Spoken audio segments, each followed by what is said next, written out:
L'État doit être à même de gérer cette montagne et bien entendu de mettre le holà à ce cirque annuel auquel nous assistons et qui est entendu depuis des années comme un danger probant pouvant nous entraîner vers une tragédie irréversible.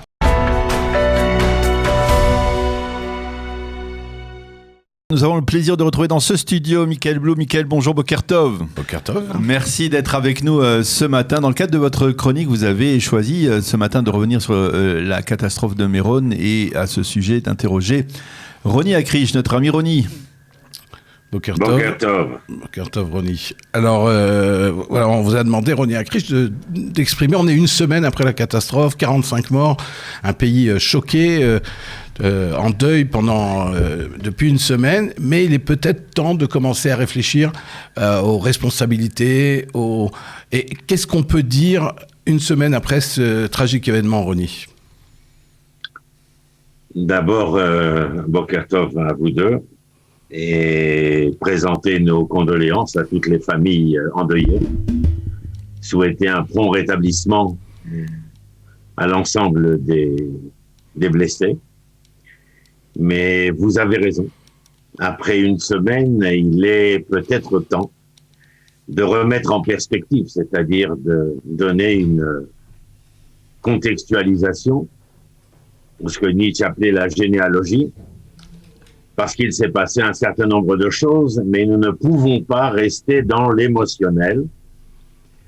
Et nous avons donc besoin de mettre en œuvre un peu plus de rationalité au vu et su du drame et de la tragédie dont nous sommes les témoins, mais pas seulement celle-ci. Les omissions dramatiques qui ont causé cette lourde catastrophe de Méron reposent sur une vérité, à mon avis, sourde et inquiétante. Laquelle? Celle où l'État d'Israël ne sait tout simplement pas comment dire non à l'establishment orthodoxe, racidique et lituanien.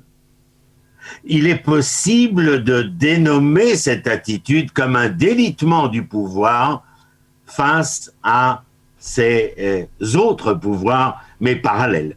Personne dans le gouvernement, la police ou tout autre organisme en qui nous avons confiance ne songerait jamais à nuire, je pourrais dire, à l'épiderme du judaïsme orthodoxe, même si le risque est clair et évident. Et ces relations problématiques ne se limitent pas au mont Méron, vous l'avez bien compris. Mais Roni, cet événement à Lag BaOmer, qui est donc un pèlerinage, rappelons-le, qui rassemble des dizaines, des centaines de milliers de personnes, 250 000 personnes en 2019, au moins 100 000 personnes cette année. Finalement, c'est pas une...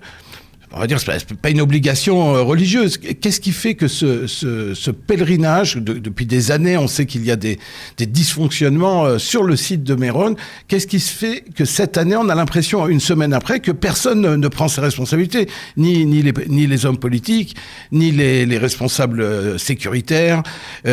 Comment c'est possible qu'il y a un tel vide autour de cet accident dramatique? Alors, permettez-moi, Michael Blum, et vous avez entièrement raison, d'essayer de toucher justement à cette contextualisation, à cette généalogie. Et pour cela, nous avons besoin de nous mémorer comment est-ce que nous pouvons en arriver à ce que nous avons connu durant cette dernière année écoulée, impuissants face au je m'en foutisme orthodoxe concernant les directives sanitaires liées au corona. Nous avons vu ce qui se passait dans les yeshivot, dans les enterrements, dans les mariages. Oui, je sais. À Tel Aviv aussi, il y a eu des rassemblements. Mais ce sont des rassemblements fruits, de volonté individualiste. Alors qu'à Bnei-Brak ou à Mea Shearim ou à Géoula ou ailleurs, il est question ici d'un rapport de force et d'une position institutionnalisée par le pouvoir orthodoxe. Rappelez-vous, en 1947, David Ben-Gourion élabore cette fameuse lettre qu'on appelle le statu quo et l'envoie à l'Agudat Israël pour une seule raison, afin que ces derniers soient présents à la visite de la délégation des Nations Unies concernant le futur vote le 29 novembre de l'octroi d'un territoire indépendant et souverain pour Israël. Alors ce rapport, bien sûr, met en ligne le Shabbat, les mariages, l'éducation, la cacheroute, ce que nous connaissons. En 1952, le Premier ministre David Ben-Gurion va chez le Rav, le Razonish, Avraham Yoshua Karlitz, Zichrono Livracha. Pour quelle raison se rend-il, lui, le Premier ministre, chez le Rav? Tout simplement parce que la société orthodoxe, à l'avis de Ben-Gurion et du gouvernement, méprisait les institutions de l'État, y compris le grand rabbinat. Alors bien sûr, ceux qui cherchent des moments d'histoire soutiendront, vous vous en doutez, que la venue en personne de Ben-Gurion chez le Rav, et non l'inverse, est ce qui a scellé les règles du jeu communautariste. Et écoutez bien l'anecdote, elle est significative. Le Razonish raconte une anecdote tirée du Talmud Babli, la Gemara de Sanhedrin, page 32b, comme ça on dit en français. Deux chameaux se rencontrent en chemin, et si l'un d'eux est chargé et l'autre point, celui qui n'a pas de charge doit céder la place au chameau chargé. Et le Razonish de dire à Ben-Gurion, nous, juifs religieux, sommes comparés à un chameau chargé d'un fardeau. Un joug de commandement repose sur nous. Vous devez nous ouvrir la voie. Ben-Gurion, Yitzhak Navon, le futur président de l'État, Zichrono Livracha, était présent. Il témoigne que Ben-Gurion a réagi avec colère. Et le commandement de coloniser la terre, n'est-ce pas une mitzvah? N'est-ce pas un fardeau? Et la mitzvah de protéger la vie, n'est-ce pas une mitzvah? Et que font les jeunes hommes auxquels vous êtes si opposés? Et ceux-ci sont assis aux frontières et vous protègent. N'est-ce pas une mitzvah? Le public orthodoxe, Michael et Daniel, n'est tout simplement pas prêt de manière institutionnelle, je le répète, à accepter l'État laïque comme source d'autorité, certainement pas quand l'État entre directement dans ses rues, ses écoles, ses yeshivot, lors du corona. Et il n'y a pas de solution magique qui puisse corriger les malversations citoyennes et les principes caducs qui ont été ici établis avec la création de l'État d'Israël. Cependant, à mon humble avis, abandonner et se rendre totalement à toute demande univoque générera l'anarchie. Et le troisième point, après 47 et 52, c'est à partir de l'élection de Menachem Begin en 1977, et donc le bouleversement, le renversement des pouvoirs vers les partis de droite, et le lien qui va s'établir entre les partis politiques orthodoxes ashkénazes en 77 et à partir de 82-83 chasse orthodoxie sfaradi, eh bien, ils vont aider le bloc de droite à se maintenir au pouvoir. Alors, Ronnie, une petite question quand même. En vous entendant, on a l'impression que finalement les responsables sont donc, c'est le public orthodoxe, c'est les rabbinim de cette communauté qui n'ont pas voulu écouter les instructions de l'État. Est-ce que quelque part dire les victimes sont responsables, c'est pointer le doigt de la responsabilité uniquement vers les personnes qui justement sont les victimes de cet accident? Ça paraît un peu dangereux. Je ne parle en aucun cas des victimes qui sont les victimes de ce que je viens d'énoncer. Et je me refuse à tomber.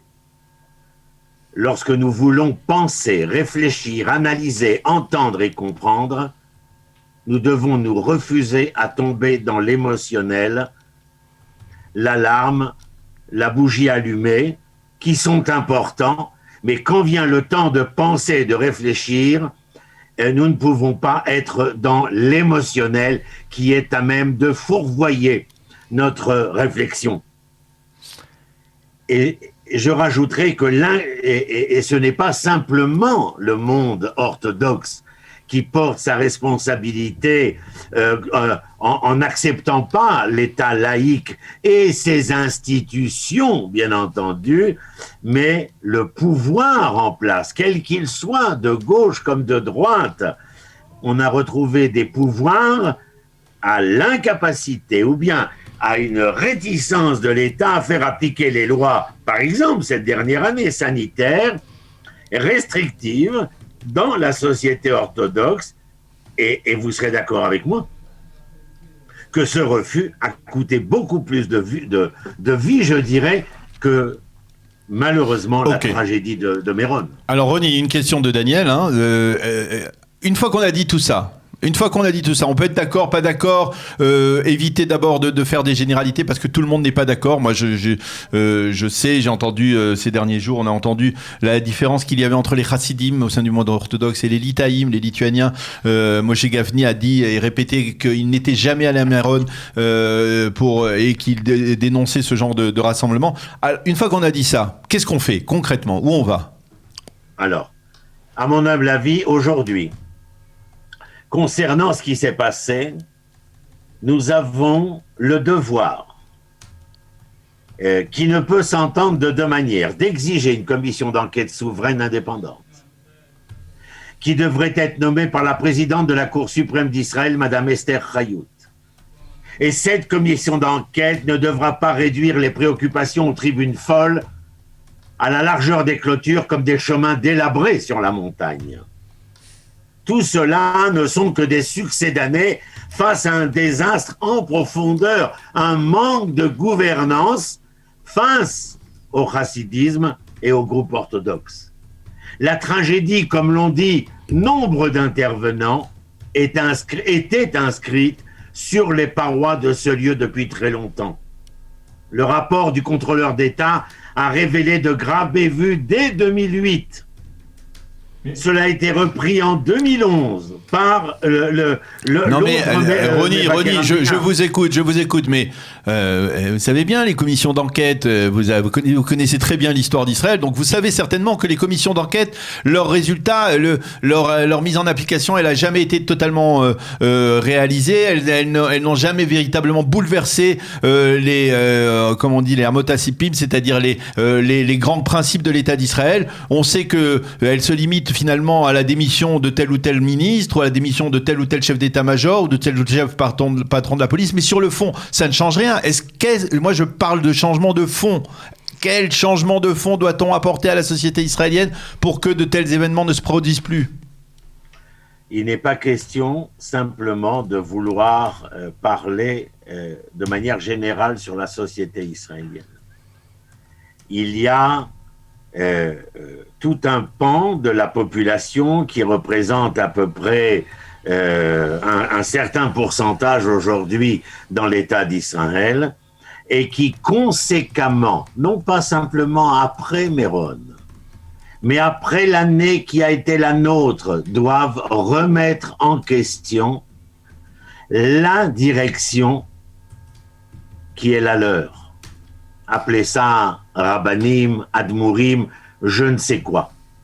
Mais il est clair que ceux qui ont à souffrir des décisions, ceux qui ont à subir les conséquences dramatiques et tragiques, certes, chacun a son libre arbitre, mais vous connaissez comme moi le mainstream dans ces milieux-là où la pensée critique est le plus annihilée possible. Et donc, il est important que cette base-là, populaire, qui est croyante et que nous respectons et que nous admirons, puisse se lever et exiger une remise en cause, une remise en question d'une direction qui fait fi de la réalité dans laquelle nous sommes, à savoir de la réalité d'un État souverain indépendant auquel l'ensemble des institutions répondent et auquel eux, en premier lieu et en dernier lieu, doivent être tout partis. Et il est clair aujourd'hui que, comme cela s'est passé, je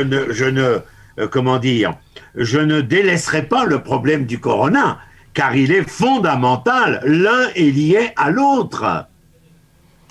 Il y a plus de victimes dans le premier que dans le second. Mais, encore une fois, vous le savez comme moi, si nous parlons de Méron, vous le savez comme moi, que je parlais tout à l'heure, et je suis obligé de finir ma phrase, les contrôleurs d'État 2008, 2011, 2013 et devant la Haute Cour de justice en 2020, ont voulu faire en sorte qu'il y ait une autorité, pas mandataire, à travers des associations communautaristes orthodoxes qui seraient à même de gérer cela, mais que l'État doit être à même de gérer cette montagne et bien entendu de mettre le holà à ce cirque annuel auquel nous assistons et qui est entendu depuis des années comme un danger probant pouvant nous entraîner vers une tragédie irréversible. Alors Merci, nous en avons Ronnie. eu un drame exemplaire, mais il ne faut pas que cela recommence, et pour cela, il faut non seulement l'attitude souveraine de l'État, mais il faut aussi que la population orthodoxe en vienne à savoir qu'en 2021, il est temps de remettre en cause et en question un certain nombre de choses dont il est trop... le temps qui nous est imparti est trop court il est pour terminé développer même, la on peut direction spirituelle de ce monde-là. Merci Ronnie Acriche. Merci Ronnie Acriche, merci Michael Blum pour le message très ferme et déterminé que vous nous faites passer. Bonne journée, merci Michael Blum pour votre chronique.